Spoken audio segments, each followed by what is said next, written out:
Welcome to the 30th meeting in 2013 of the Finance Committee of the Scottish Parliament. I'm going to first of all please remind all those present to please turn off mobile phones, Malcolm, electronic devices and tablets, etc. We have 4 items on the agenda today, and the first item is to decide whether to take items 3 and 4 in private. We'll also decide whether to consider a draft report on the draft budget 2014-15 and a list of candidates for the post of advisor to the committee in private at future meetings. Are members agreed? Agreed. Members have indicated their agreement. Our second item of business this morning is to take evidence as part of our inquiry into proposals for an independent fiscal body. I therefore would like to welcome to the meeting this morning Dr. Jim Cuthbert. Morning, Professor Campbell Leith and Professor Jeremy Peat. So good morning to you all this morning. I understand there's no prepared statements coming from each of you because you all have different papers, and we'll be asking you questions directly on those papers. Now, when I ask questions, I'll probably be asking specific questions to one individual on the panel, but I would like other panellists to please feel free to contribute their views. So I'll start with some initial questions and then I will open the session out to members round the table. Okay, so Jim, your paper, which like all the papers I thought was excellent actually, yours was a very in-depth paper, I have to say, missing the risk. And I actually very much enjoyed reading it, I have to say. It certainly was great food for thought. So I'm going to ask you a question first on the introduction, which is when you say that the second main conclusion of your report is that the OBR should be radically changing its emphasis and should be putting much less effort into forecasting and much more into assessing the potential vulnerabilities to which the economy is subject. So I'm just wondering, a Scottish fiscal body, in your view, should have a different focus in OBR and not just try to focus Scottish economic prospects more accurately? Would that be right in saying that that's how you feel we should progress? I think my view would be that in setting up such a body, remit is absolutely critical, and that what shouldn't be overemphasised is the forecasting role, but what should be emphasised is the role of assessing risk. And I set out in my paper the reason why the forecasting role is, I would say, relatively meaningless. I could add to that paper something which I haven't mentioned in it, which points in the same direction, which is that there's another difficulty about forecasting, which is the difficulty of calling turning points. I mean, it's quite easy to see with something like the banking system in the 2000s, and other processes, that these processes cannot go on like that on current trends forever, and that something is going to change at some stage. But realising that is different from being able to say when it's going to change. And if you're making a forecast, then to make that forecast, you have to call the turning point, which is an almost impossible thing to do. So there's another difficulty about forecasting, as well as the ones I've discussed in the paper about calling turning points. I think remit is very important. And I don't know if you've seen the response which I got from Robert Choate to the Jimmy Reid Foundation paper. The clerk has seen it, but I didn't ask him to circulate or anything, but it is available to be circulated if you wanted it. But it was quite a positive response. In fact, it was a very positive response from Robert Choate, though he didn't obviously fully agree with me. But one of the things he said was, I thought, very significant in the current context. And what he said was, and I quote from Robert Choate, he said, "Some observations on your broader points in no particular order. 1, we have to emphasise a central forecast, in part because, like it or not, the primary task we have been given is to judge whether the government has a better than 50% chance of hitting its targets, which implies comparing those targets to a median forecast." So, in a sense, Robert Choate was saying, given our remit, we have to go down this road of forecasting, and then I would say from that, a lot else follows. So I would say that remit is vitally important, and that remit should obviously not debar the body from forecasting, but it shouldn't put forecasting as its primary role, and it should put assessment of risk as being a major role of the body. Yes, I mean, the clerk will circulate that paper around members of the committee. We haven't actually seen it yet, but that is quite interesting. I mean, what do other colleagues feel about the remit? Do you feel that the OBR remit is, for example, too narrow and that the Scottish remit could be wider or should be wider?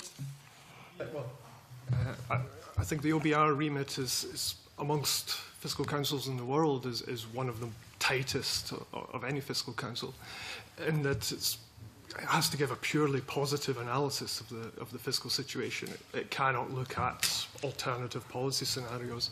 It cannot make recommendations that policy A is preferable to policy B, and most other fiscal councils can to some extent. So, if I was designing a remit for the Scottish OBR, I would broaden its remit quite substantially relative to the OBRs. Jeremy? I agree with that. First of all, so far as the forecasting is concerned, clearly Jim is right that the uncertainties around any forecast are inevitable and quite considerable. I think it was Eddie George who said there are two types of economic forecasters, those who don't know and those who don't know that they don't know. And it's the latter type who are always the most dangerous. I think you have to accept there are uncertainties, particularly, but not solely, around turning points. So no one should take any forecast as gospel and inevitably correct.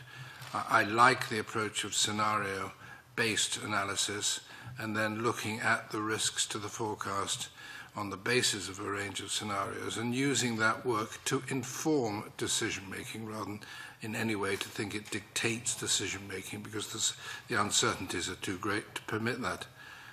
I also agree that an expanding of the remit makes sense. I mean, I'm speaking here today on behalf of the Royal Society of Edinburgh, and in our submission we did suggest that in addition to the forecasting role, there should be consideration of an additional task, namely looking at what we call strategically important forward-looking issues and commitments and doing analysis of those topics. We gave, just as one example, the implications of demographic change.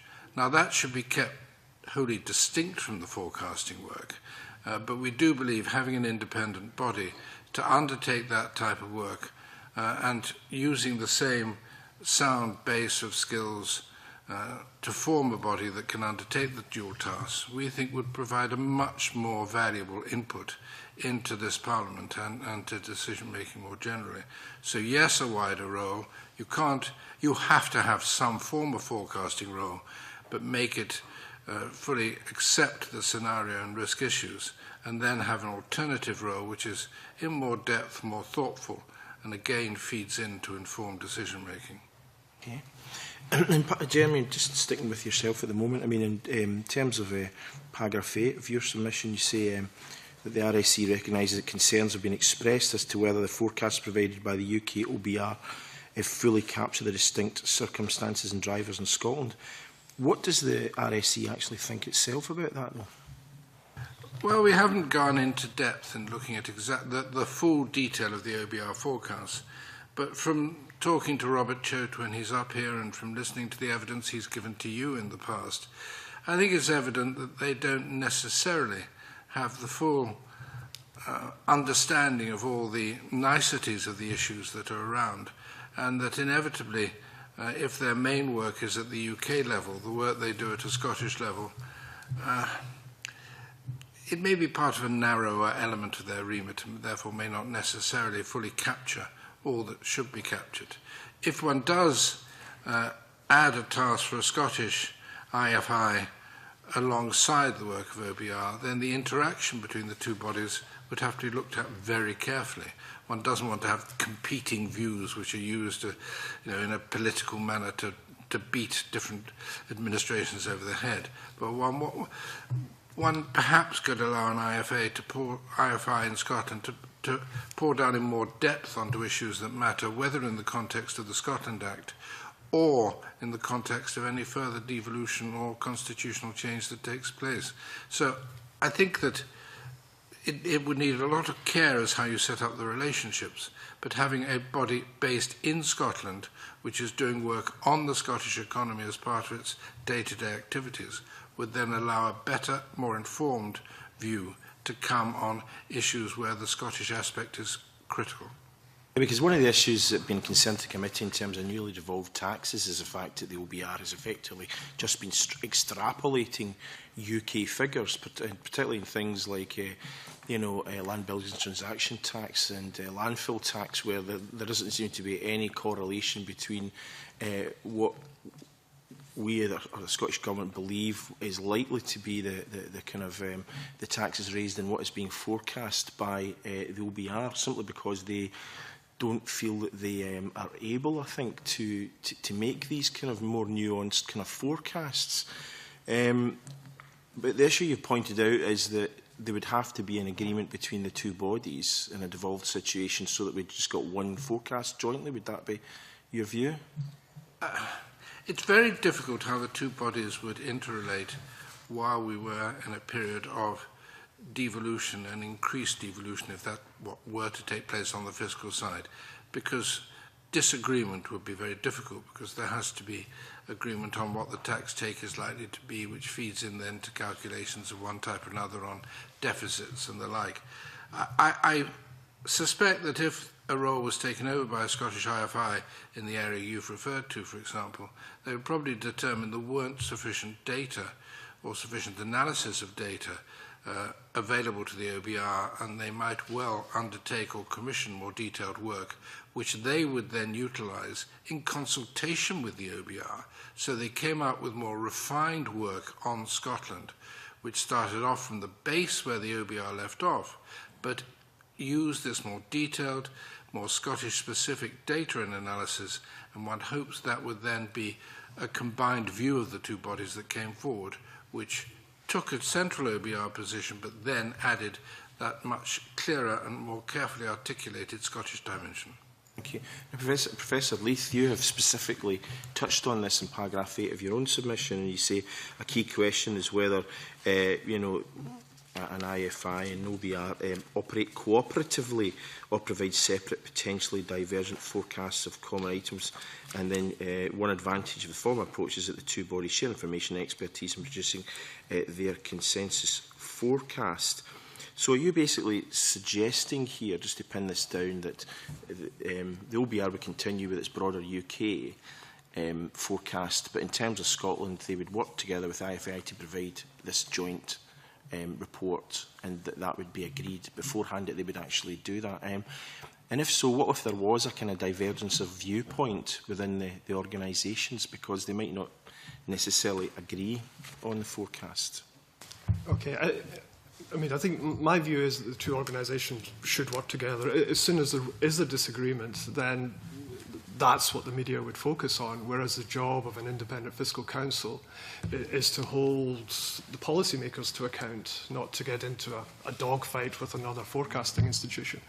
So, these disagreements should be done, between the two organisations in the process of producing a joint forecast, but ideally they should be resolved before that forecast is completed.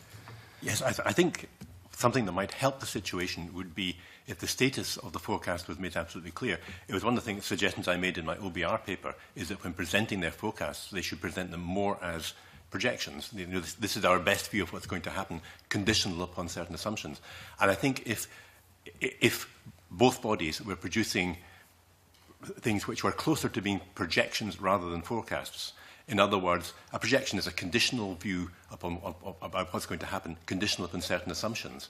And I think if both bodies were making it absolutely clear what the conditioning assumptions were they were making, and they could say, this conditioning assumption is our particular best guess, but if the conditioning factors were made absolutely clear, then it would be clear where any disagreement arose. And one could see, well, OBR is taking a different view about factor X rather than factor Y. Hopefully, in terms of methodology, both bodies would be able to agree on the same model, so that it wasn't coming down to a difference in the model that was being used. But if there were any differences, it was just due to specific assumptions which could be identified and on which people could take a view, and which policymakers, that is important information for policymakers. If OBR is saying one thing and the Scottish body is saying another, and that is down to the view about what is going to happen on one particular factor, and that factor can be influenced by policy, then that's something which policymakers would need to pay attention to. So if the assumptions were clear, then the whole process could be quite valuable. Can I just add one small additional point on that, Mr. Chairman, which is I agree entirely with the suggestion of that Jim Cuthbert's just made, but I think it's also important that the model that is used be wholly transparent, so others can see the model, can know what the assumptions and data built into it are, and can also carry out their own calculations so that they can do some what-if work on the basis of the model. So it has to be transparent so that everything is set out and available to be tested. I mean, of course, one of the things that you've said, obviously, in your paper, I mean, right in the third paragraph of the introduction, Jim, is that the OBR's treatment of risk is grossly inadequate. And, I mean, your paper is very detailed, you know, in terms of why you believe that. But obviously, for the record of the committee, I wonder if you can expand a bit on that just now. Yes, I mean, as I've already said, part of this goes back to the OBR's remit, and any body has got relatively limited resources. I mean, OBR is clearly commands some very good and high-quality resources, but it's a relatively small body. It has to produce a detailed forecast because of its remit, and therefore must produce a lot of resources, put a lot of resources into that. And I don't think that they've got the spare capacity to do a thorough assessment of risk. The way they look at risk tends to be to look at what past forecasting errors have been, and they look at a relatively small number of different scenarios. And I mean, that's all very valuable stuff, and you know they should be doing that. But there are big things which they're not taking account of. I mean, a classic one identified in the paper was the whole question of quantitative easing. I mean, we are in very uncharted territory with quantitative easing as to when and whether it is unwound. And the unwinding is likely to be a very difficult process, as we saw recently when, when in America it was suggested that they might start tapering off quantitative easing. Then that shook world markets quite profoundly, and in a sense they had to back off. Well, you know, there's similar risks attaching to the whole concept of the whole process of quantitative easing here. And yet, OBR just makes a relatively bland assumption that quantitative easing will, in due course, in the middle of the forecast period, start to be unwound, and it'll be unwound without disturbing the futures market and what they're predicting about interest rates. I mean, that is a very big assumption indeed that they're making. And it illustrates how what they're doing is dependent upon a number of very large assumptions. Other risks, of course, are ones to do with external shocks. And I don't need to enumerate the potential external shocks which are waiting in the world just now. Both the risks surrounding the occurrence of external shocks and the risks surrounding how robust the UK economy would be to cope with external shocks. Now, again, I won't go into the details set out in the paper, but given the increase in public sector debt since 2008, the robustness of the UK economy to respond to a major external shock, must be called into some question. So there's a whole number of factors like that which are not dealt with, which would be very difficult to deal with in the forecasting context, but it would be useful to have some appreciation from OBR of what their view is about the likelihood of these risks and about what could be done to how vulnerable we are and what could be done to ameliorate any potential dangers. So you would be very keen for a Scottish IFI to have risk assessment at the heart of its remit? Yes, absolutely. Thank you. Professor Leith and Jeremy, would you like to comment yeah. on that matter? I think I'm a little bit less negative about the role of the central forecast in the OBR's work. I mean, it's true they make a number of assumptions in order to produce this forecast, but the vast majority of these assumptions are assumptions about asset prices, which are notoriously difficult to forecast and involve forward-looking behaviour. So share prices today depend upon expectations of share prices tomorrow. If I buy a share today, the price I'm prepared to pay depends on what I expect to sell it for tomorrow. So you get into all kinds of technical issues to do with expectations and so on. And I think the assumptions they make are largely to sidestep these technical issues. The big assumption they make, which is maybe less innocuous, is their assumption about monetary policy stabilising inflation within 5 years. But again, given the usual time lags we assume for monetary policy, in normal circumstances, that's not too heroic an assumption. Maybe in the current period, with interest rates at the zero lower bound, this becomes a stronger assumption, but it's one that the OBR would acknowledge you may wish to deviate from, and they reserve the right to deviate from that assumption if they think it's appropriate. So I think the assumptions they're making in producing the central forecast are not too unreasonable. The central forecast has thrown up instances where they've said the Chancellor won't meet his fiscal plans. The Chancellor has sometimes responded by extending the duration of the austerity measures, or sometimes acknowledged but not adjusted policy for. So I think the central forecast is, to some extent, doing what it's supposed to do, and is highlighting when fiscal policy may not be allowing the government to fulfil its fiscal plans. They then undertake a number of some scenario analysis, which is, as Jim says, quite limited in scope.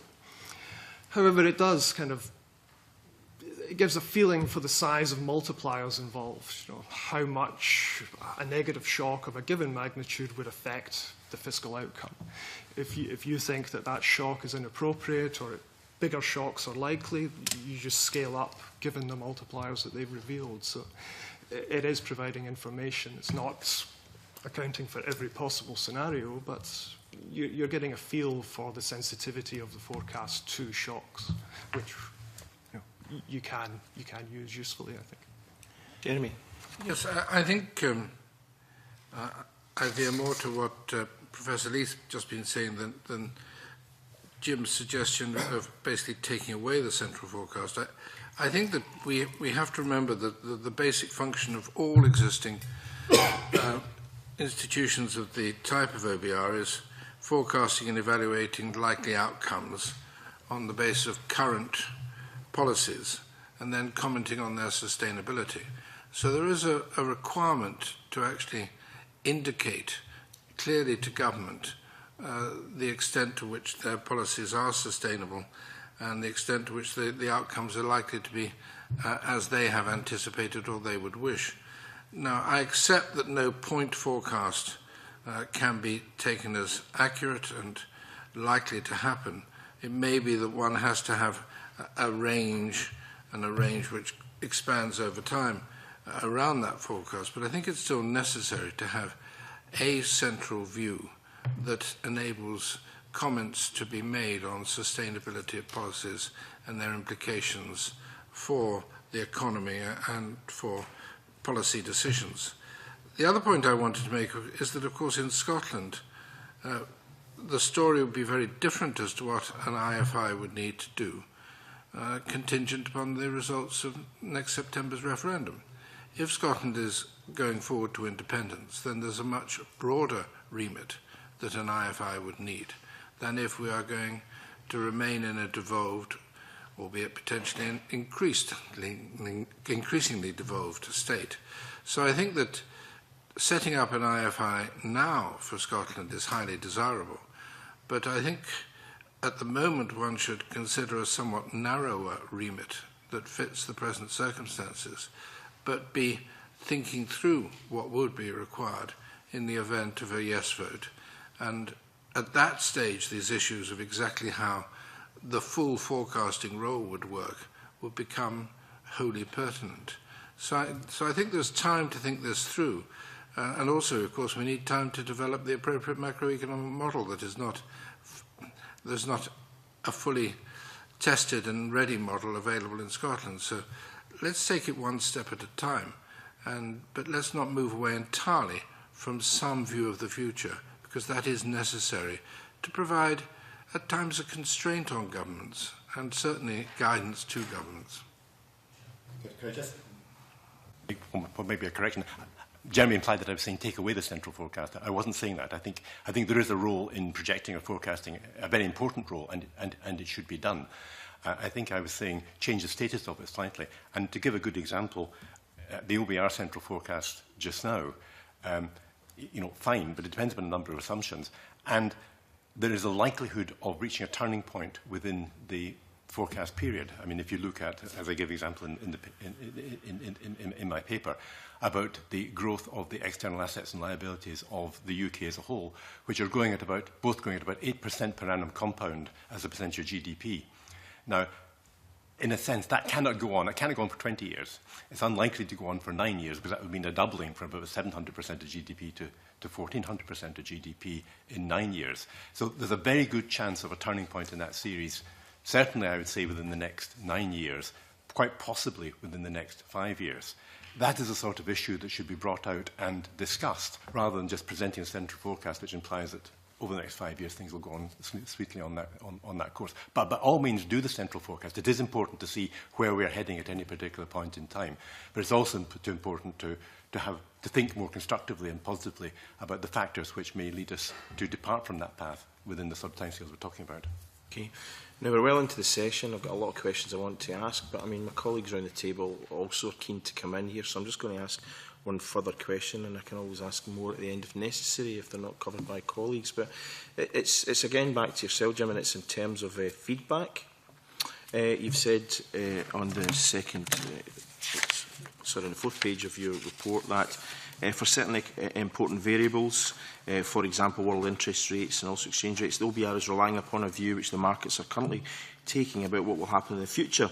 This raises the potential for feedback effects between OBR forecasts and market views. I think it's a fascinating aspect, actually, of your report. And I'm just wondering if you can give us any evidence of feedback that you know to have taken place as a result of some of these forecasts. Well, I can't give you specific examples in the UK context, but an example I mentioned before, how when in America policy, there was a suggestion that policy would change on quantitative easing, how that immediately had effects on the markets. It's an example of the sort of thing that could happen. And I think that, again, if I could refer to the thing document you're going to see, which is Robert Schultz's response, I think he has very significantly and rather falsely modestly, I think, underplayed the likelihood of this. What he said in relation to feedback effect was, and I quote exactly from his thing, the fact that no one should expect us to be better macro forecasters than anyone else, and that we are not ourselves policymakers, means I would not worry too much about the potential feedback effects you mention. You suggest that our forecasts are an important influence on the markets through the future. While that may be true of the fiscal forecasts, I doubt it is true of the macro forecasts. Now, I just disagree with that. I think if the OBR were to say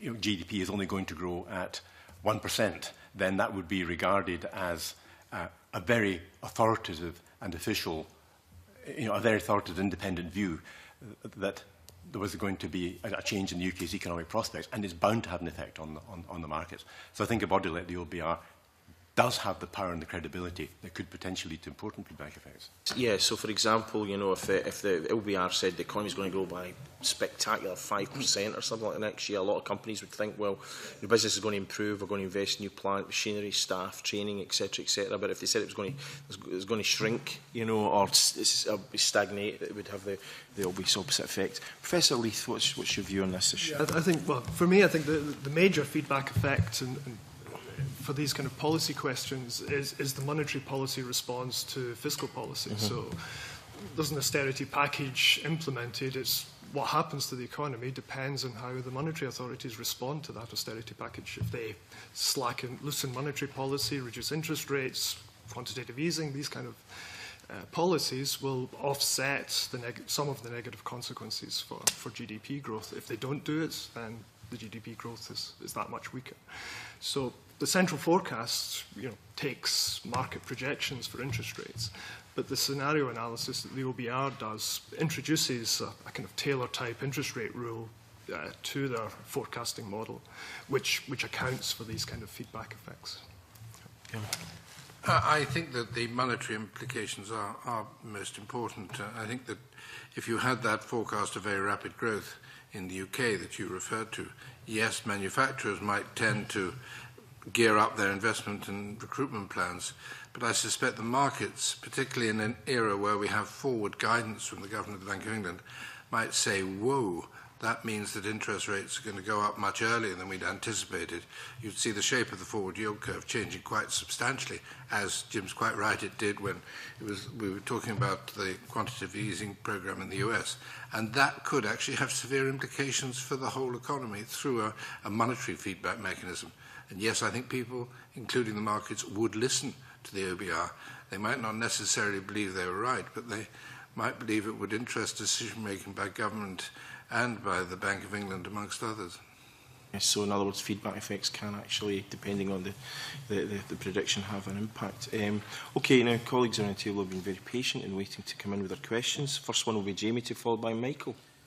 Thank you, Convener. Professor Leith spoke about the OBR's main assumptions being around asset prices, but in your paper, Jim, and you've touched on this a little already in your exchange with the Convener, you say that you talk about their key assumptions being around the success of government policy, and you say that this made the central forecast of relatively little interest in itself. Now, you're pretty clear that this isn't the OBR failing to act independently. You say that this is an almost inevitable feature of forecasts produced in a heavily policy-influenced environment. So it's a two-part question. I suppose the first is, isn't this inescapable when you've got a forecasting body that's interacting with the political sphere? Surely it's always going to be the case that it's a heavily policy-influenced environment. And the second part is, if this is considered to be a problem, what are the lessons for establishing an independent financial scrutiny body here in Scotland? Is it as simple as giving it those that wider role of risk assessment you talked about? I would certainly agree with you, and that's my main part of my paper, to argue that yes, this is an almost inherent feature of forecasting in a policy-influenced environment, and the response to that, I would say, would be twofold.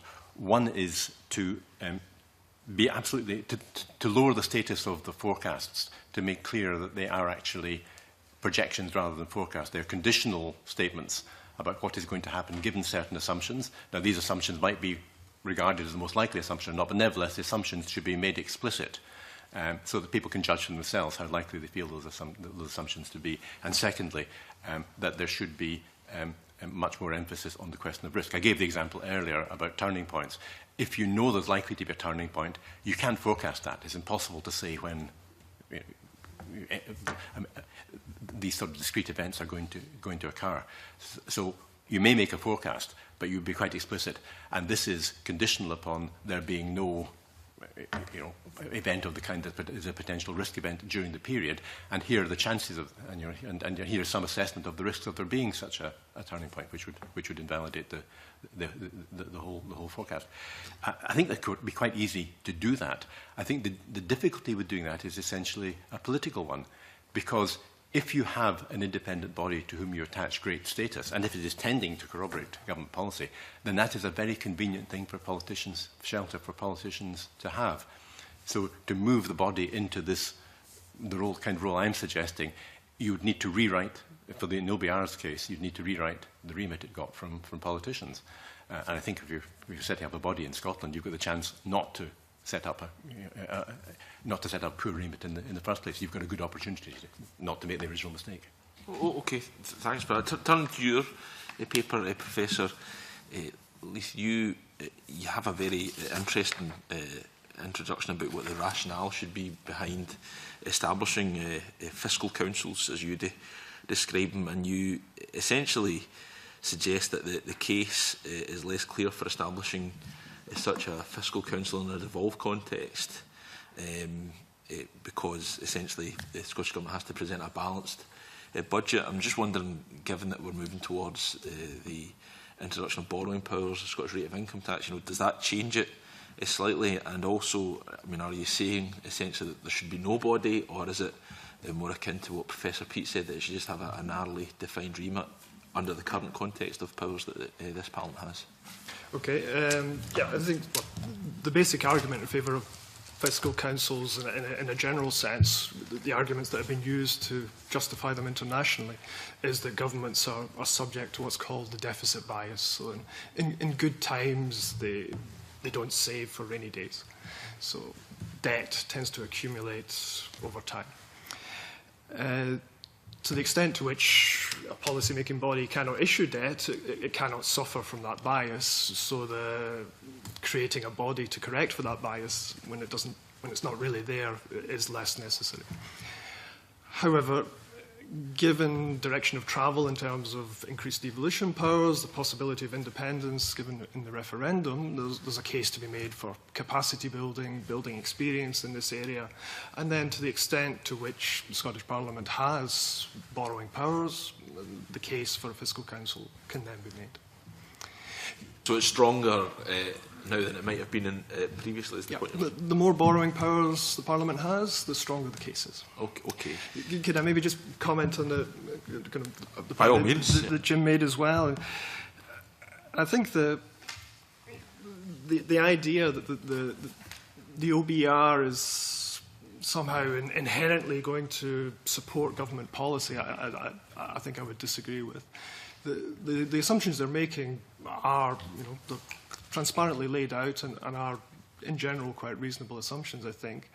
And the OBR has, on 3 separate occasions, said that the government will break its fiscal rules, which is not something it would say if it was inherently biased towards saying that the policy is always right. So in November 2011, they told the Chancellor he's not going to make his primary fiscal rule.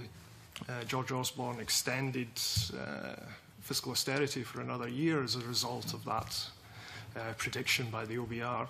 Whether or not that was a good policy is another thing to discuss, but the OBR has tried to hold the government to account, I think. Just if I could, again, a potential correction. I'm not saying the OBR is inherently biased, far from it. I mean, I think they are acting honestly and independently, and I wouldn't like any suggestion that they're inherently biased. What I am saying is that if you give a ship analogy, if you're out in a ship and you see the ship heading toward the rocks, and the rocks are a mile away, then you will assume that the captain will see the rocks and take a corrective action. So your forecast will be that you will miss the rocks. You will only say we are liable to hit those rocks when it's clear you're 50 yards away and the captain has no chance of correcting. So the OBR certainly will blow the whistle and is perfectly, willing to blow the whistle. I'm not saying it is biased in any sense, but in the nature of things, it will only do that when it is clear that policy, it is liable only to do that when it is clear that policy cannot avoid the looming danger. Where there is a long lead time and policy has a chance to take effect, then they have to assume that policy steps will be put in place, and they're liable to assume that these may be successful. So I'm certainly not suggesting any inherent bias in the OBR. So I suppose the danger could also be if they don't see the iceberg coming as well, but we'll probably leave that there for just now. In terms of the other issue you raised, and you already discussed this a little, Professor Leith, in terms of what the implications could be if an independent Scottish body comes up with a different forecast from the OBR. I'm not quite clear what the problem might be in such circumstances. You mentioned, the media bun fight that could arise, but beyond that, is this a problem in and of itself? I mean, I think Jim Cuthbert made the point that essentially it would be for policymakers to come to an assessment based on the full spectrum of evidence, and this could just be considered to be two perhaps competing pieces of evidence. But is it a problem in of itself if they come up with different forecasts? I mean, at the moment there are lots of competing forecasts for the economy, which the government can pick and choose from in justifying whatever it does. The idea of a fiscal council is that the policymaker funds the fiscal council, gives it special authority in making its forecast, and it's a forecast the policymaker has to respond to. It can choose to ignore that forecast, it can choose to implement policies which contradict the findings of the fiscal council, but it has to respond to those forecasts. Now, if there's multiple forecasts from multiple bodies impinging on the same policy, then it's less effective in holding the policymaker to account. Different policymakers funding different bodies? Well, if they're forecasting the same thing, then yes, I think so. Notwithstanding your point that there could already be any number of independent bodies making such forecasts? Yeah, well, these are the two bodies that the policymakers are jointly funding to to produce the forecasts that they use to hold themselves to account with. So. Okay. You also talked about the limitations of available data for Scotland, placing constraints on the level of sophistication that can be achieved by any forecasting body. I just wondered if you could explain what you meant by that. Well, I'm not an expert on Scottish data availability, but reading the OBR's memorandum on how they forecast, it seems quite a mechanistic exercise is what they're engaged in. And in that memorandum, they claim that one reason for that approach is the lack of available data. There may well be other data coming on stream that could improve the sophistication of that forecast, but I wouldn't know about that. I'm also aware that the Scottish Government's engaged in trying to improve its macro modelling capabilities at the moment, but again, these aren't quite on stream yet, so there's still quite a lot of capacity building to be done to be able to produce solid, sophisticated forecasts. That's quite a useful point to my next question to Professor Peat, because in your paper, the Royal Society of Edinburgh's paper, you suggest that this committee should examine whether or not the powers of this body should perhaps be invested in the OBR, but given what Professor Leith has just mentioned there, and given the fact that Robert Choate himself at our last meeting said that they would be unlikely to give the level of detail that the Scottish Government needs, doesn't this kind of rule them out from the role? I think that the present arrangements under the Scotland Act merit reconsideration, certainly, and that if an independent financial institute of some sort was appointed in Scotland, it would be right and proper for some of the role that is at the moment with the OBR in terms of the devolved fiscal powers should be transferred across the Scottish Institute, and that would lead to a greater probability of getting the right data analysed in the right way within Scotland. I think they'd have to work closely with the OBR, because I do worry about different forecasts from different bodies, particularly when there is a parameter that comes out of it, like the level of expected borrowing, that will be important to the decisions that are made jointly between the two governments. I think if you've got their independent forecasters coming with different views and then the politicians get into a debate, it's somewhat unhealthy. I'd much rather the two independent forecasts ironed it out and worked out exactly why they were coming to different views and converged as much as possible.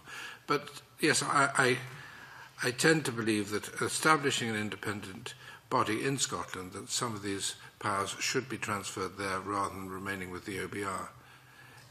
Essentially, you're not there for saying that we shouldn't establish a body and we should just let the OBR do this? I believe establishing a body in Scotland would be very valuable. I think it is exactly the right thing to be doing, starting with more limited responsibilities and then being ready to expand as required following the referendum next year. I think it's the right thing to be doing, and getting it in place with the macroeconomic modelling work that Professor Leith referred to, getting that firmly understood, getting a transparent, well-respected model in place, looking at the data requirements, making sure any gaps in data are filled, or there are plans to fill them as best they can. There's a lot of preparatory work that could be got going, in addition to work on the Scotland Act and other areas.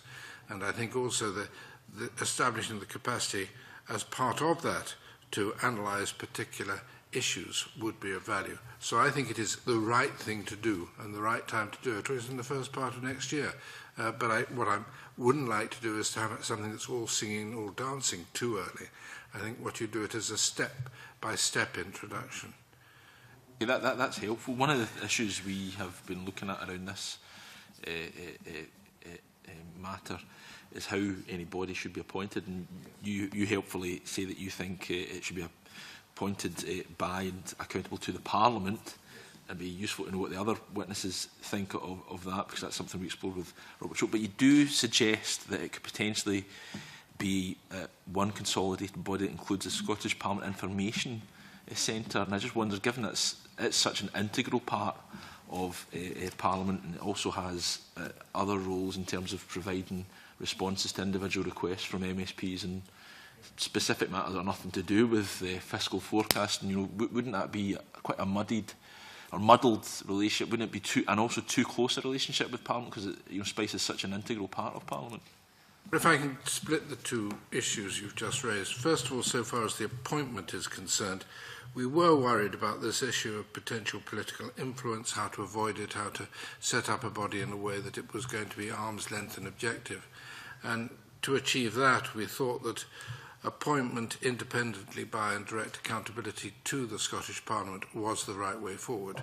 We also thought that that would provide the Scottish Parliament and its committees with access to and a relationship with a body that could really help them in their work of scrutiny of policies and decision making. So I think that would be a very valuable way forward. And we talked about this at some time with some very informed folk and felt that was the best way forward.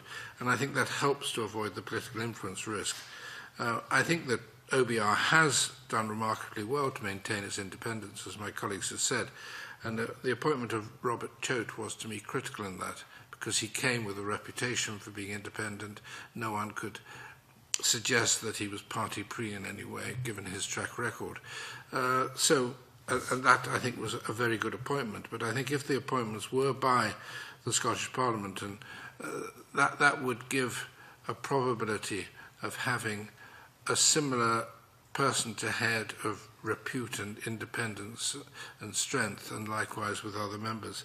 So far as the spice positioning is concerned, we're just aware that there's an awful lot of things happening and an awful lot of suggestions of bodies to be established. We've separately done a submission on the National Performance Framework, which we discussed with this committee in another context a while back, and there's aspects there of a group that's needed to do this or that. So we were just worried about a proliferation of independent groups. And we felt that as a starting point, this IFI could be hosted within a body that included spies. So not part of spies, but just for pay and rations and organisational purposes, sit it alongside. And that would get it going. And then, as and when it needed to grow and be a more substantial body, then it could be freestanding and separate. But there's an awful lot going on that needs a lot of work and a lot of people, and we were just trying to think of minimising the costs in institutional terms of getting these things established. I'm sure the Cabinet Secretary for Finance will appreciate that. We hope so. We hope so. You know, the other two witnesses have a perspective on how such a body should be appointed. I don't know if it's something you think is particularly important, whether it should be the government or Parliament. Okay, I think, well, there are international examples. I think the Swedish Fiscal Council recently requested to be brought under parliamentary control in the hope that that would strengthen their independence. But there are examples of other fiscal councils who are under parliamentary control which have been subject to political interference as well. So for me, I think what's more important is that the head of the organisation, and if it's a council, the council are strong independent figures, that the budget they have is guaranteed for a reasonable time frame, the length of appointment is for a reasonable time frame, there's an advisory board attached to the body which can act as a buffer between them and policymakers who don't like the implications of particular forecasts. It's these kind of devices to strengthen the independence of the organisation that I think are critically important. But whether it's Parliament or government appoints it, it's... Well, there's examples of some councils being in some way, some councils being organised another, and it's not obvious that one is better than the other. Yes, I mean, I absolutely agree it should be accountable to Parliament. I don't think that's a panacea. I mean, I think if you look at the committee system of the Scottish Parliament, in some respects, it was meant to be independent, and in some respects there have been disappointments that committees have on occasion acted politically. So the Parliament itself is not immune to political interference, but clearly it's much better chance if it's accountable to Parliament rather than to the government of the day. I think two other questions are important. One is resources. Unless the body is adequately resourced, not just in numbers but the quality of staff, then it's going to struggle and not make an impact. And I think another important one is the mechanism for appointing the head. Maybe the recent appointment of the Governor of the Bank of England, Bank of England, an independent body, but clearly the appointment of the Governor was seen as a very important step, and some would say one unduly politically influenced step. So how you get the appointment of the head to be independent of political interference is something that is extremely important. Can I just add the word transparency to that list? I think it's utterly important that the work of this body is as transparent as the body in its head wishes it to be. Michael, to be followed by John. Thank you, Convener. A lot of what's been said this morning sort of chimes with the evidence we've taken before in terms of forecasting, assessing and projecting. But another aspect which I think we've sort of hinted at but not quite got to is that there are some fiscal councils which actually recommend courses of action, but there are criticisms in that it then brings it into the political sphere.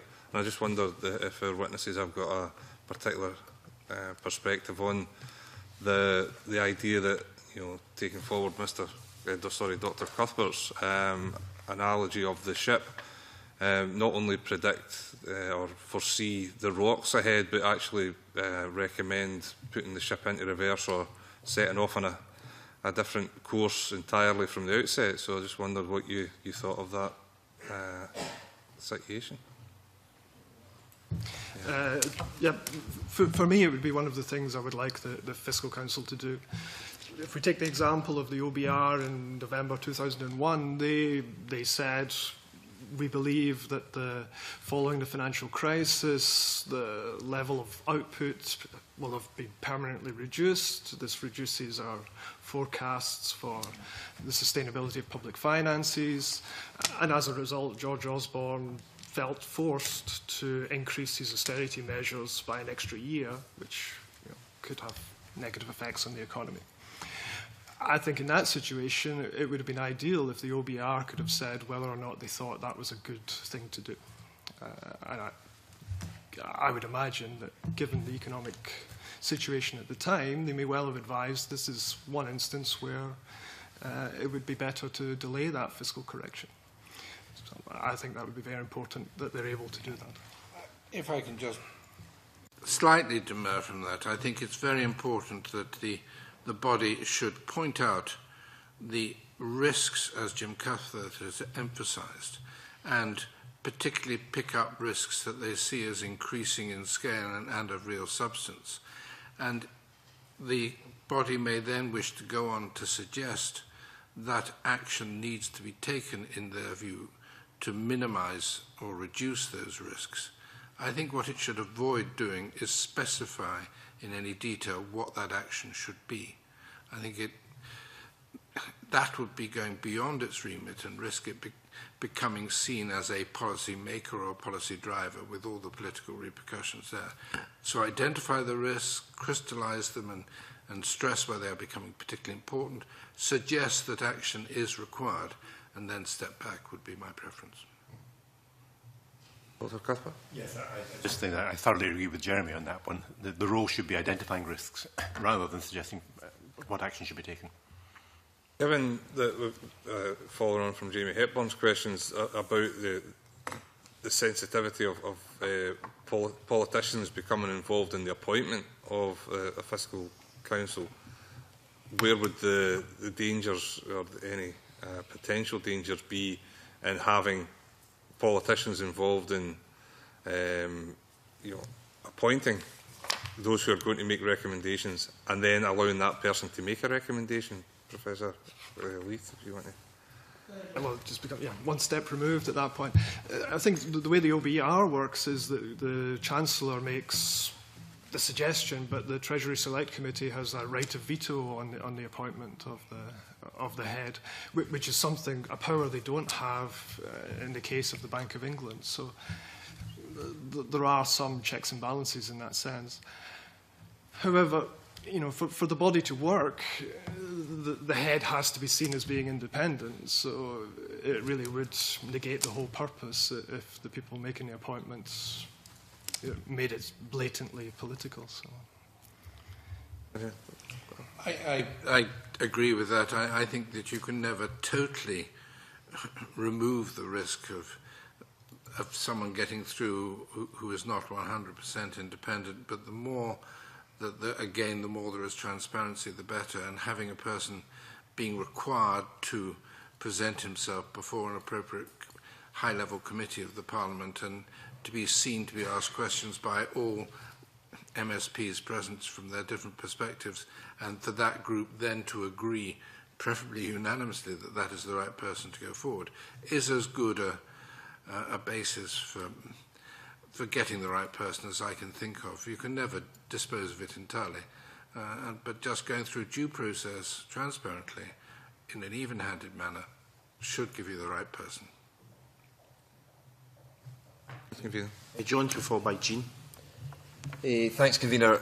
I mean, I realise we've talked a little already, but I'd like to talk a little more about the whole concept of why it's a bad idea to have a range of forecasts, because the suggestion is that it's better that the Scottish body and the OBR reach agreement on areas of common interest and bring one forecast. But, I mean, that does fly against my kind of gut feeling, like we've got three of you here. We didn't ask you to go away and come with one voice. We wanted to hear the three voices. When we put money in a pension fund, we spread it around fund managers, some who are more optimistic, some are less optimistic, and it is helpful to have a range of forecasts. So can you convince me why it's not good to have a range of forecasts in this situation? There are a range of forecasts out there, so if you wanted a diversified portfolio of forecasts, you already have one, I think. What you're buying by appointing a fiscal council is you're giving some primacy to that forecast that the body that you've funded and made the appointments to and given such importance to, you're giving importance to their forecast.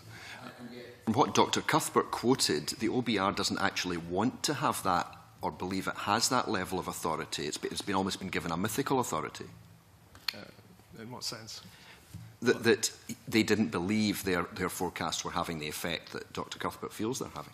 No, I think if you were to speak to people in the OBR, they do feel their forecasts have an impact. I mean, there are the instance that I mentioned in late 2011 where policy was changed as a result of the OBR's forecast. That's the Fiscal Council working. If I can just respond on this point, I mean, I believe in a range of forecasts. I do not believe in a spot forecast, and I never have done in my work as a professional economist or in commentating. But you have to have one central view and then look at the potential diversion from that. And what I think is important in anybody in the public or private sector is to have looked at the what-ifs around the potential diversion from the central expectation. So you may plan your policy primarily upon that central forecast, but you need to look at the risks that there are around the forecast and say, what if this happened? What would be the implications? How would we respond to that? Are we ready to do so? And of course the uncertainties increase over time. So over the year, the 12 months, 18 months ahead, the forecast is likely to be somewhat more reliable than 24, 36 months out. So have a range of forecasts, be prepared to respond to circumstances if they differ from the general expectation, and take that into account in your planning, but always have a central view that you're starting from for that purpose. Like the Bank of England with its fan charts, quite a helpful way of doing it. And I think that you'll find in most private sector organisations they follow something like that process. And I think in the case of an independent body that is providing forecasts to governments, there is a requirement to have a central view, but alongside it all the risks and uncertainties and scenarios carefully set out. I mean, Dr. Cuthbert, you said one of the big areas is the quantitative easing, and it seems that the OBR is making quite a big assumption, if I understood you correctly. So, I mean, wouldn't it be beneficial to have another body that wasn't making that assumption? Well, I don't think you necessarily need the other body. I mean, I was a bit unclear about your question as to whether you're talking about do we need one forecast between the OBR and the Scottish forecasting body, or whether you're talking just about an individual forecasting body. But anyway, I believe in a range of forecasts. Okay, by all means have one central forecast, which you, in a sense, you need for policy purposes. The important thing, though, is to understand what is going into that forecast, what the assumptions are. And I think it should be brought out much more clearly in relation to the OBR central forecast, what their assumptions are, particularly in relation to quantitative easing, particularly in relation to the output gap, and when we get back onto the trend rate of growth of the economy. as long as the assumptions are clearly displayed, then, in a sense, then you know more about your central forecast, and the sort of mythical status which tends to be given to the central forecast is eroded, as in my view it should be, and people have a better understanding of what is liable to happen and how it may go wrong. But I very much believe in having a range of projections, making clear what different variables, what different assumptions, what effect they have upon what is going to happen. Yeah, that's helpful, thanks. I mean, I think it was Professor Leith in your paper, I mean, you do kind of question the cost and the fact it's going to take a bit of time to build up such a body. I mean, we haven't really talked about how big this body would need to be. I mean, if there's 17 in the OBR and we split the OBR and we get 8.5% with our population, we'd get 1.5 people, which doesn't sound very many. I mean, Professor Peat's idea is maybe that we could kind of combine it with something else, and that quite appeals to me, that it would be kind of simpler, and we should be able to do things simpler, more simply in a smaller country.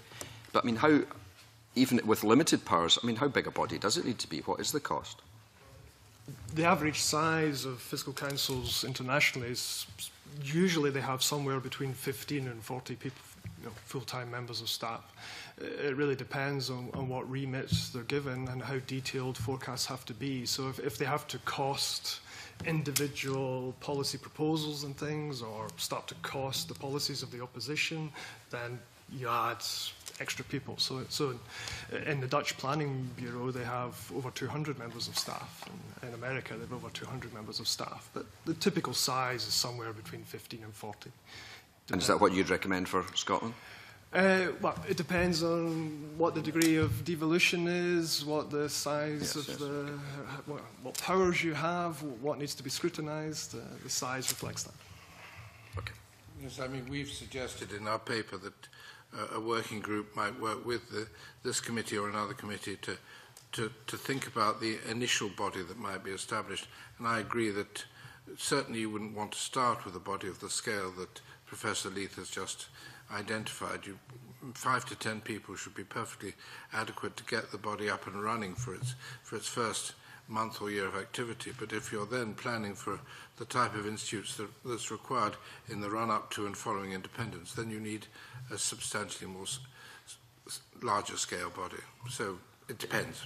I was interested in your point about the working group. I think it says independent expert group in your paper. I mean, that almost seemed like another group. Is that necessary? Short-term group. Right. All it's saying is that you've taken evidence from us and from other people, and you'll have a host of ideas, and no doubt your new advisor will have ideas, and the Scottish civil servants will have ideas. But I love transparency, and I think having a group that works with you to provide advice from a different range of perspectives and experience, that you can take that advice and then determine the way forward. I think it just adds that extra dimension to the process of deciding what the initial IFI should be, where it should be based, how it should be appointed. It gives a degree of validity to the process. Yes. I think one thing that you'll need to be careful of is what you ask the body to do. And clearly a very valuable function that such a body could perform would be to independently cost policy proposals being put forward by government. But that is an extremely, done well, it is an extremely resource-intensive process. So I think you would need to be very careful, at least initially until the body had found its feet and was properly resourced, not to ask it to indulge in the work of costing policy proposals, because that would suck in a huge amount of, if it's done properly, would suck in a huge amount of time and resource.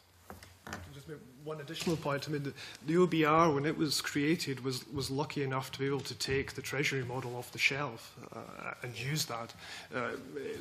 A Scottish OBR wouldn't have that luxury at the moment, so they would be involved in model development as well, which is very resource intensive. Okay. I mean, I think my final point, in a sense, maybe it should have been the first one I raised, was, I mean, if I understand your paper correctly, Professor Leith, you're saying that the starting point of all this is to try and keep control of debt and not just borrowing more and more and more. So, I mean, to turn that on its head, presumably, therefore, if we had a government or a parliament like Norway where they are putting money aside and they are being sensible about it, we wouldn't even need an organisation like this. I don't know if Norway has one, but... well, it has rules in place and the Sovereign Wealth Fund in place, so it's kind of like a reverse fiscal council, I guess. We need this body because we don't have self-control. Is that what we're saying? Well, there's lots of reasons provided in economic literature why the political process may give rise to a tendency for deficits. And if you look at the OECD economies over several decades, that there has been a general tendency for debt levels to rise even before the current financial crisis. So that's why governments are adopting fiscal councils. It's to correct that bias. Jean, to be followed by Jamie. Thank you, Convener. Just really to ask about the timescales. I mean, the Cabinet Secretary has stated that it's his intention to establish a new body prior to the implementation of the newly devolved taxes in April 2015. Now, that seems to me to be very soon. So this work, all the work that you're kind of speculating might be done with advisory bodies and answerable to Parliament, needs really to start now, I guess. Yes, it depends on the scale of the body you want at that initial point. So if it's solely limited to the kind of devolved tax powers under the Scotland Act, then presumably a relatively small body could be dealing with that and improving on the method used by the OBR. But if you're anticipating more devolved powers in the future, or independence and greater borrowing powers and a more elaborate fiscal council to deal with the broader forecasting issues that emerge because of that, then the sooner you build capacity, the better. And given that I think everybody agreed that the remit of the OBR is quite restricting, and I think the OBR is saying that too, then you also stated that it would be important in the short term that they kind of agreed or came to some agreement on Scotland's figures and forecasts with the OBR. Is it important that the remit, the wider remit, or the remit that we would want in an independent Scotland, say, is the remit that's worked on now, given that the IFI or whatever would acknowledge that? Because I think there's a reputational issue at stake as well as to what Scotland will look like and how it will do if we are looking to improve things here, or to not pick up something off the shelf that is found wanting, but rather to improve everything. So how do we square that circle with allowing that to happen? Because either we can get excited about the prospect of this new body, which certainly I would be keen to see happen, and I think it's important, but that in the short term that it might be not quite so. So in a sense, because the Scottish OBR may have a kind of a different remit from the kind of rest of UK OBR, that causes some kind of tension. No, I think, as long as the Scottish OBR is kind of saying, giving advice on the policies that the Scottish policymakers have control over, then they can run alternative policy scenarios based on the instruments that the policymakers have at their disposal. Then I think it doesn't interfere. Then they're not restricted by the fact that the OBR is not doing the same for the rest of the UK. I don't see an obvious conflict. I took a slightly different slant on the question you were asking, if I may. I think that, yes, it is a fairly narrow time window between now and the time when this body would have to be fully functioning and up and running, which is why I think it would be desirable to have a more detailed look at exactly what the body would look like, how it would operate, how it would be appointed, both in the context of the Scotland Act and then looking forward to beyond that in the event of a yes vote. I think that would mean that there are two critical steps, I think, that would be needed during the first part of next year. One would be to have a very clear timetable on the macroeconomic modelling work that Professor Leith referred to. I don't know how far that's gone. I don't know when that will be ready, but that will be needed. So I think that needs to be assessed. And the other thing is appointing a head of the body or a head designate. I think that would be very valuable to have someone in place at an early stage so they can oversee the work and also be in regular contact with the OBR. Because what I'd like to think is that before the Scotland Act is implemented in 2015, there is a period where the Scottish body is shadowing the work of the OBR, if you like, from a Scottish perspective, and they're looking at their different modelling work, they're looking at their different assumptions, and getting as close together as they can on the models, on the data, on the way the model runs, come out with results, so that when they take over, it is as seamless as it can be, and one minimises the risks of different views from different bodies. So I would get going very early on the macroeconomic modelling, get a person in place to run it, perhaps with people on contract in the short term, and get working on the elements that relate to the Scotland Act requirements as soon as possible, in close consultation with the OBR, but also be thinking through what would be required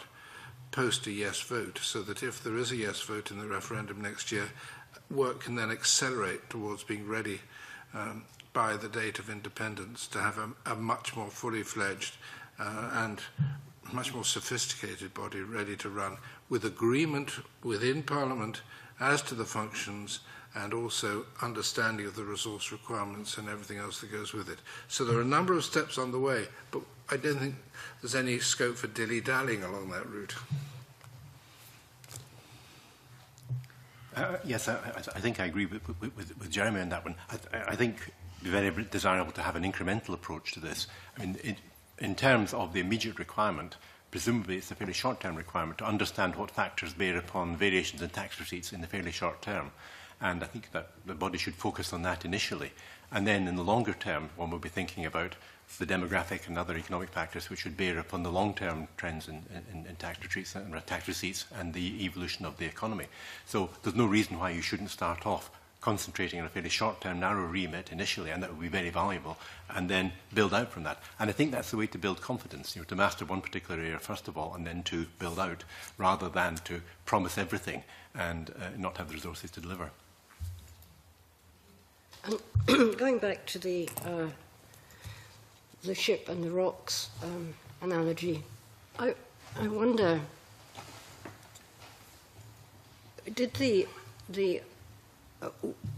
would the Westminster government or the Chancellor George Osborne have known the OBR position? I mean, would that have been something that was discussed and that he actually didn't accept?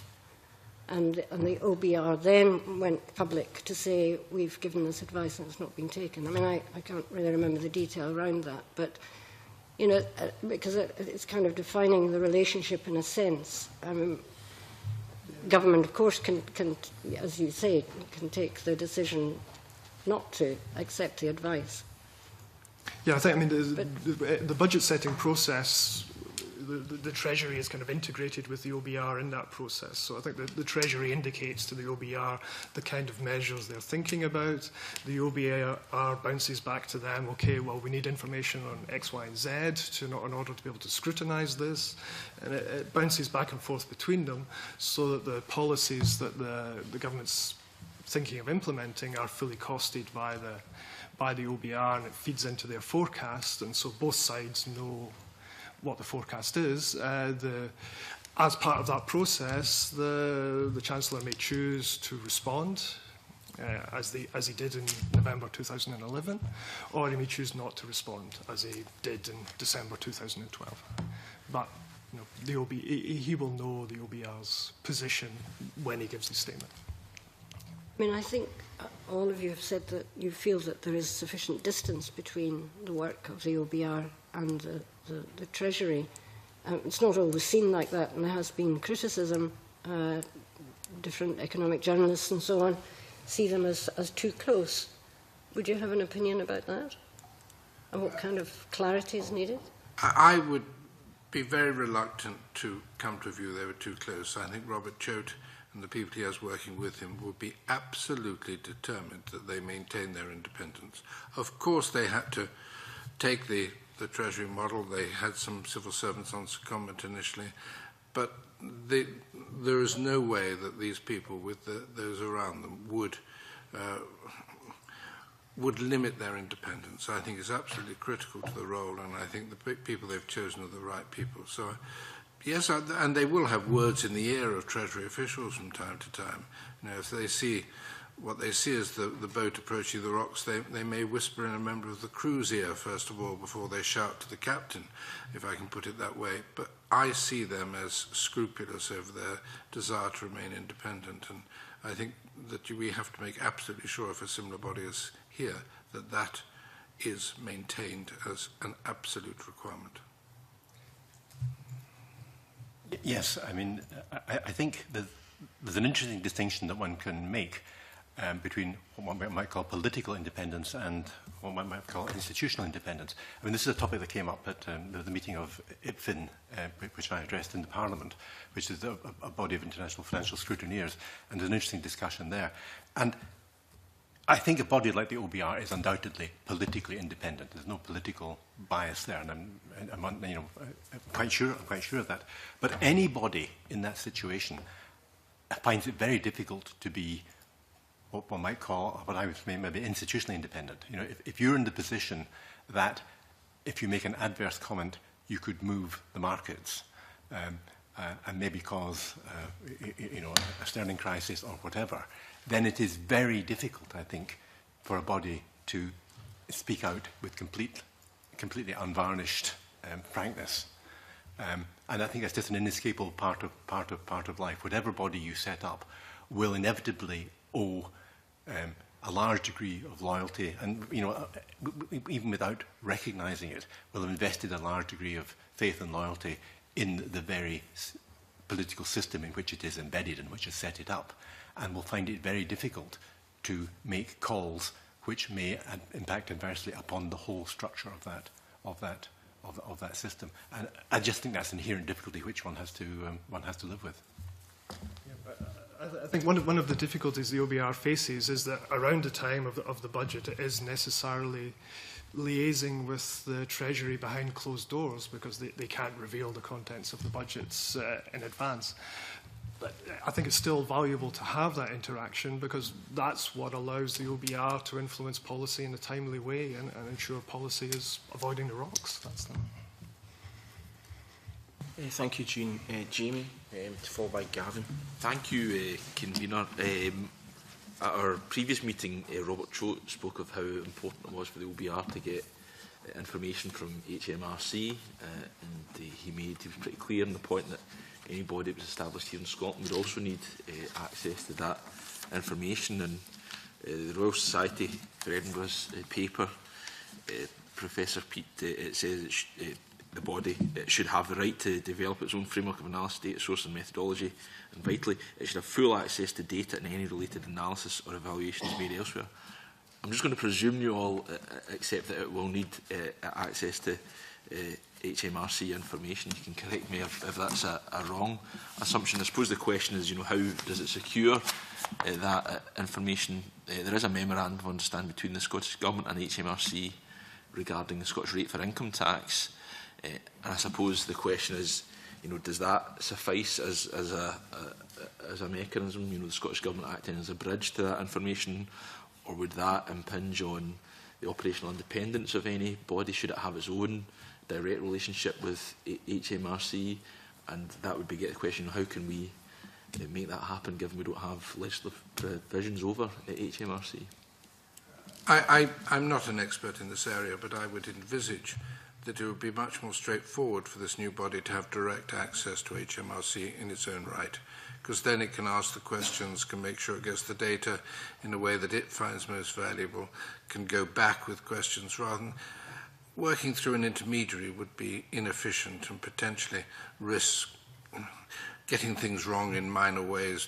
Data are complex, and actually dealing directly with the people who own the data is always by far the most effective way. I don't see any difficulty over this if this body is established in the appropriate manner. I can't see anybody objecting to them having a statutory right to use it on some prescribed and fully set out basis. I agree with Jeremy. I think I utterly agree, but I think there's another issue, which is what if HMRC has to spend money to redesign some of its data sources to meet the demands of the new body. I mean, HMRC data is not 100% data. A lot of the important stuff is collected from various samples, and they may need to be redesigned to give you the accuracy you need for Scotland. In that case, there will need to be a mechanism for influencing HMRC. And it's not necessarily the case that this body, just talking to HMRC, will be able to achieve that. So I think you need to also to think about what is the mechanism which puts the pressure on HMRC so that they actually come up with data of adequate quality. That's an interesting point. Of course, this Parliament's not likely to be able to force any such mechanism, is it? Because we don't have that legislative competence. So do you I mean, I'm not looking for there to be a problem, obviously, but, you know, do you think that could be an issue? Or Well, do you think common sense will prevail? As long as you're in a devolution context, this is really a question about the functioning of devolution, and it's the sort of thing that the Secretary of State for Scotland should be getting interested in, and the Cabinet should be getting interested in that the thing is actually working properly, and that the different parts of the system are providing the quality of information that are needed. That's helpful, thank you. Okay, Gavin. Thanks. A couple of brief ones. Professor Peat, in your paper you talked about there being an interaction between this independent fiscal body and Audit Scotland. I just wonder if you're able to expand on that at all. Well, that would come essentially in the context of the possible remit to look at what we call strategically important forward-looking issues and commitments. We're aware that Audit Scotland obviously does a huge amount of very valuable work, mainly retrospective, but with forward-looking implications. And we wouldn't want this body to set out down this path, which incidentally I would see as a role that came later in its remit rather than earlier. We wouldn't want it to set off down that path without ensuring that it is in close contact with Audit Scotland. That would get the best of both of their work and avoid wasting resources. In terms of, I think there's broad agreement that this body has to be independent, and we've talked about how it would be appointed, whether it might be by Parliament as opposed to by government. We've talked about who heads it up and their independence being important. Is there anything else that any panel members suggest that we could implement to make sure that the body is genuinely independent and, just as importantly, is seen to be independent? I think the only other comment I make is to echo what Professor Leith referred to earlier, which is some form of advisory board which is there to act as a ringmaster to make sure that the independence is maintained and not challenged, and people with sufficient seniority and clout to be able to stand up to any attempt to influence by anybody. So that would be one added means of minimising the risk of intervention. Professor Leith or Dr. Cuthbert have anything to add to that question? I think I would just add that it would be very important that the head of the body or the body has a clearly established statutory right to speak out. They cannot be muzzled. Yes, and I agree with those points. As an advisory board is very effective, a strong advisory board is very effective as a buffer between policymakers and the institution. And then there's all the details of protecting the budget and terms of appointment and so on, which are all necessary to ensure independence as well, I think. So it's these little details that start to matter. Okay, thank you very much. That appears to have exhausted the questions from the committee. And the session is running longer than anticipated, so I don't intend to ask any more, but I just wonder if each of our witnesses has any final comments they would wish to make. I think you've exhausted most of the comments I had to make as well. Thank you for the very interesting questions. Okay, well, thank you. No mad rush then for any final comments.